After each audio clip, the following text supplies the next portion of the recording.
आणि आता एक दुर्दैवी बातमी नाशिकमधून। नाशिकमधल्या दिंडोरीमध्ये एका विहिरीत पडून 9 लोकांचे जीव गेलेत। यावर संतप्त प्रतिक्रिया उमटल्यानंतर विहीर मालकावर गुन्हा नोंदवला गेलाय।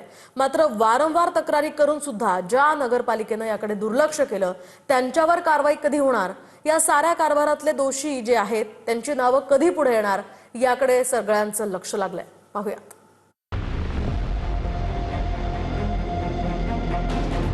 मध्य रस्त्यावरच्या विहिरीमध्ये 9 जीव गेल्यानंतर प्रशासनाला जाग आली आहे।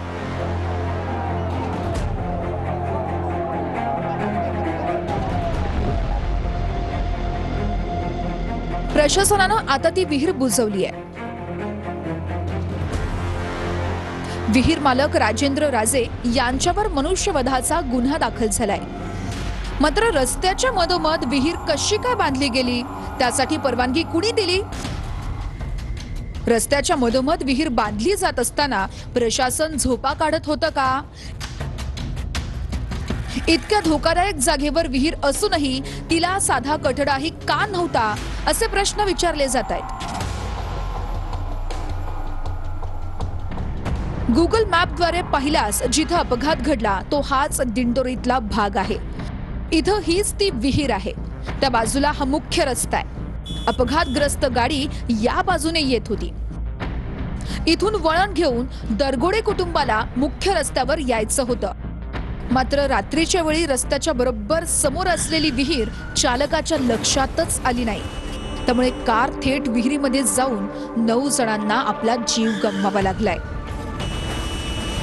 धक्कादायक म्हणजे इतक्या धोकादायक ठिकाणी असलेल्या या विहिरीला कोणताही कठडा नव्हता।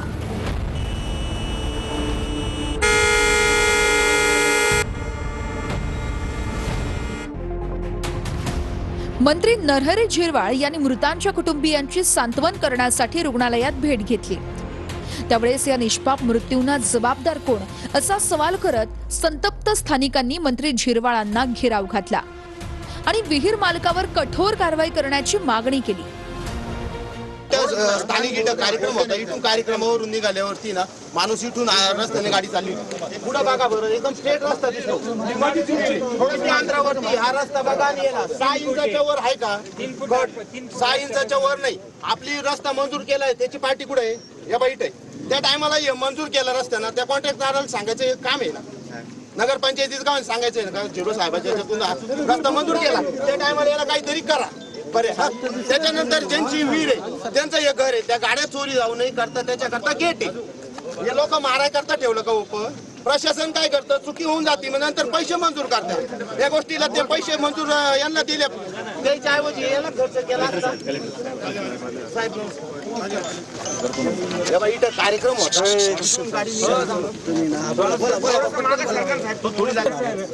जागा घेतली त्याला पण गेट आहे। इथं विहिरीला जिथं जीव जाईल तिथं का नाही? याच्या आधी स्थानिक लोकांचं म्हणणं असायला आलं का आम्ही 2-3 वेळेस सांगितलं या गोष्टीवर, अशी तक्रार केली। पण हे काय होतं, नगरपंचायत म्हणजे जागावाले हे काय झालं माहिती, थोडे मोठे असल्यामुळे हे काही गोष्टी जनतेचा दाबून नेत्या। मग हे काय करायचं? ही गोष्ट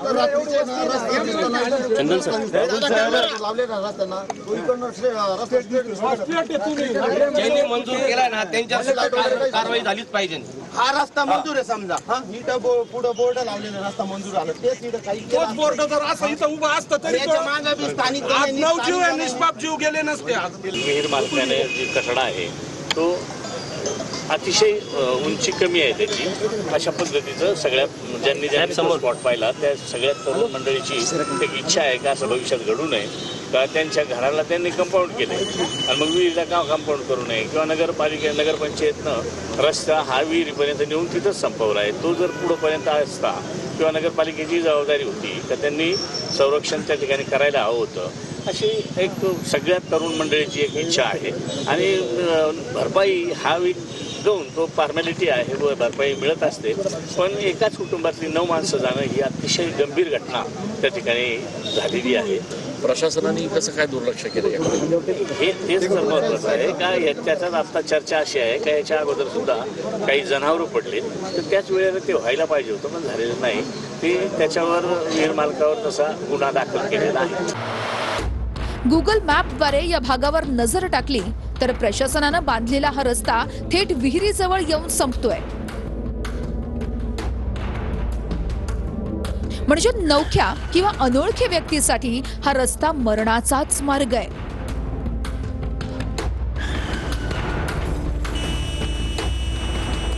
त्यामुळे फक्त विहीर मालकच नव्हे तर त्याला परवानगी देणारे, रस्ता थेट विहिरीच्या समोरून नेऊन संपवणारे या सर्वांची नावं समोर येऊन कारवाईची मागणी होऊ लागली आहे. स्नेह संमेलनाचा कार्यक्रम आटपून एक कुटुंब घरी परतत होतं. मात्र विहीर मालक आणि प्रशासनाच्या हलगर्जीपणानं पूर्ण कुटुंबाचा बळी घेतला, ज्यामध्ये 5 लहान मुली, एक 11 वर्षांचा मुलगा आणि 3 दरगोडी कुटुंबातले सदस्यांना जीव गमवावा लागलाय. तात्पुरत्या स्वरूपाची बॅरिगेटिंग जी आहे ती या ठिकाणी करण्यात आलेली आहे. याला कुठल्याही पद्धतीचा सुरक्षक तो कठडा आहे तो नसल्यामुळे हा अपघात झाल्याची देखील माहिती समोर आलेली आहे. म्हणजे घटना अतिशय गंभीर आहे आणि मला तर आश्चर्य वाटलं की इकडनं रस्ता आहे, तिकडनं रस्ता विहिरीला खेटून आणि मध्येच विहीर आहे. असं कसं होऊ शकतं? याची सगळी चौकशी केली जाईल. जिल्हाधिकारी या ठिकाणी आहेत, SP या ठिकाणी आहेत, सर्व अधिकारी या ठिकाणी आहेत. त्याची सखोल चौकशी केली जाईल. ज्यांची विहीर आहे समोरच ते राहत आहेत त्यांच्यावर सुद्धा रितसर गुन्हा दाखल झालेला आहे. या संदर्भामध्ये सगळी कारवाई जी असेल नसेल ती सगळी केली जाईल. कोणाच्या दबावाला या ठिकाणी बळी पडला जाणार नाही.